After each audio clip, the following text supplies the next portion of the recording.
নমস্কার বন্ধুরা, Anubha cooking village ফুডে আপনাদের সবাইকে স্বাগত জানাই। আজ বানাচ্ছি নিরামিষি পটলের তরকারি। তার জন্য পটলগুলো আমি 3 টুকরো করে কেটে নেব আর আলুগুলো ডুমো ডুমো করে কেটে নেব। প্রথমেই কড়ার মধ্যে পটলগুলো ভেজে নেব। তার জন্য কড়ার মধ্যে দিয়ে দিয়েছি সর্ষের তেল।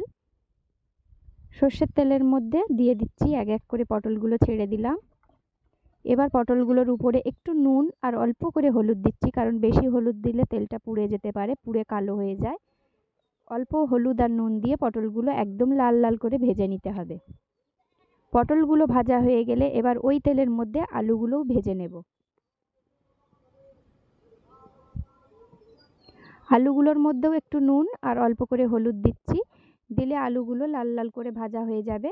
এবার আলুগুলো লাল লাল করে ভাজা হয়ে গেলে আলুগুলো তুলে নেব। এবার কড়ার মধ্যে সর্ষের তেলে দিচ্ছি 2টো শুকনো লঙ্কা, আর দিচ্ছি গোটা গরম মশলা, এলাচ, দারচিনি আর লবঙ্গ, আর দিয়ে দিচ্ছি 2টো তেজপাতা। এবার তেলের মধ্যে দিয়ে দিলাম আদা বাটা আর টমেটো বাটা। আদা আর টমেটো বাটার মধ্যে একটু নুন দিয়ে মশলাটা ভালো করে কষিয়ে নিতে হবে। ভালো করে কষানোর পরে এবার এর উপরে দিয়ে দেব 1 চামচ হলুদ গুঁড়ো আর 1 চামচ লঙ্কার গুঁড়ো দিয়ে 5 মিনিট মতো মশলাটা কষিয়ে নেব। কষানোর পরে এবার ভেজে রাখা পটল আর আলুটা দিয়ে দেব। ভেজে রাখা পটল আর আলুটা দেওয়ার পরে ভালো করে কষিয়ে নিতে হবে। বেশ কিছুক্ষণ কষানোর পরে এবার আমি এর মধ্যে জিরে গুঁড়ো দিচ্ছি আর দিয়ে দিচ্ছি ধনে গুঁড়ো।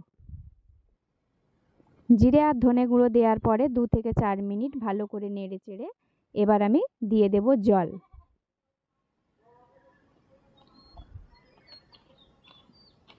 জলটা দিয়ে একটা ঢাকনা চাপা দিয়ে দেব। একটু ভালো করে ফুটে গেলে যখন আলু আর পটলটা একটু সেদ্ধ হয়ে যাবে, উপর থেকে একটু মিষ্টি ছড়িয়ে দেব। যেহেতু এটা নিরামিষই, তার জন্য আমি 2-4 দানা চিনি দিলাম। এবার এর মধ্যে দিচ্ছি 2-3টে কাজু, আমি আগের দিয়ে বেটে নিয়েছিলাম সেই কাজু বাটা। উপর থেকে কাজু বাটাটা দিয়ে দিলাম।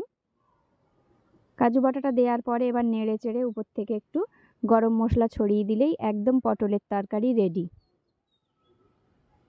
একদম গরম গরম পটলের তরকারি রেডি। এটা আপনারা নিরামিষি ভাতের সঙ্গে বা কোনো রাইসের সঙ্গে বা রুটির সঙ্গে নিরামিষের দিনে এইভাবে বানিয়ে খেতে পারেন। খুবই ভালো লাগে আর খেতে খুবই দারুণ হয়। এইভাবে একবার আপনারা বাড়িতে বানিয়ে দেখুন, খুবই ভালো লাগবে।